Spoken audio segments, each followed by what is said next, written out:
अच्छा, मेरे बेटे को ना ये मार्केट स्टाइल के जो पराठे होते हैं ना, लेयर्ड लच्छा पराठा, ये उसके बहुत ही फेवरेट हैं।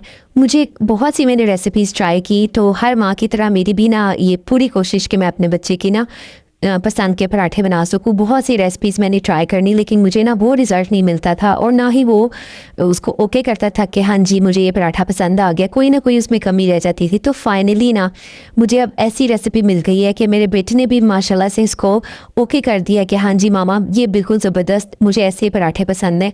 तो आज आपके साथ भी वही रेसिपी शेयर करने लगी हूँ। आप यकीन करें, बहुत ही ट्राई करने के बाद मैंने ये रेसिपी फाइनली हासिल की है जो मैं आपके साथ शेयर कर रही हूँ। तो आप ज़रूर इसको ट्राई कीजिएगा, फिर मुझे आपने अपनी दुआओं में ज़रूर याद रखना है।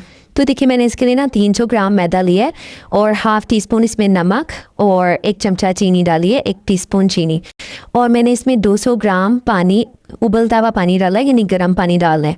अगर आपके पास स्केल हो तो आप इसी के अकॉर्डिंग मेजरमेंट्स कर लीजिएगा, और अगर स्केल नहीं है तो फिर आपने ना बस सॉफ्ट सी आटे की डो लगा लेनी है, और इसको आपने बहुत अच्छे तरीके से गूंदना है। जैसे मैंने इसको ना काउंटर टॉप पे ट्रांसफ़र कर लिया था, और मसल के इसको 5 से 7 मिनट खूब नरम सी डो रेडी कर ली थी। अब मैंने इसको 5 इक्वल पार्ट्स में डिवाइड कर लिए, तो 300 ग्राम मैदे से आपके 5 मीडियम साइज़ के पराठे बन जाएंगे।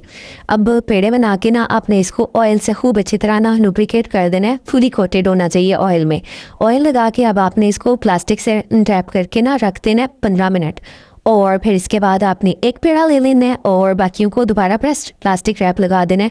और अब आपने इसमें कोई भी खुश्क आटा यूज़ नहीं करना, ऑयल आपने हाथ पे लगाते जाना है, और इसको मैक्सिमम जितना आप स्ट्रेच कर सकते हैं स्ट्रेच करें। और डो अगर आपकी सॉफ्ट गुंदी होगी ना तो फिर कोई मसला नहीं होगा, बस आपने हाथ पे ऑयल लगाते जाना है, इसको स्प्रेड करते जाना है, बीच में कोई सुराख बन जाए कोई मसला नहीं है, उसकी आपने टेंशन नहीं लेनी। बस इतना पतला कर देना है कि नीचे से आपको सरफेस नज़र आए।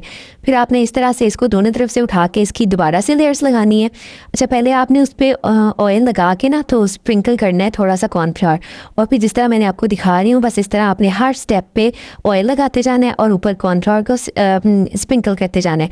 और आखिर में आपने इस तरह इसको रोल करते हुए ना एक ट्यूब सी बना लेनी है, और फिर इसको हमने इस तरह से रोल करते जाएंगे और स्पाइरल सा बन जाएगा। आखिर में आपने आखिरी सिरे को नीचे की तरफ टक कर देना है, और ये आपका ज़बरदस्त सा पेड़ा रेडी हो जाएगा। और 5 पेड़े मैंने इसी तरीके से तैयार कर लिए थे, तो 5 मिनट का इनको रेस्ट भी आ गया था सारे पेड़े तैयार होने तक। जो सबसे पहले पेड़ा बनाया था ना उसको अब आपने ले लेना है और हाथों की मदद से इसको स्प्रेड कर लें। आप चाहे तो बेलन का इस्तेमाल भी कर सकते हैं, लेकिन ऑयल ही यूज़ करेंगे, इसमें खुश्क आटा यूज़ नहीं होना।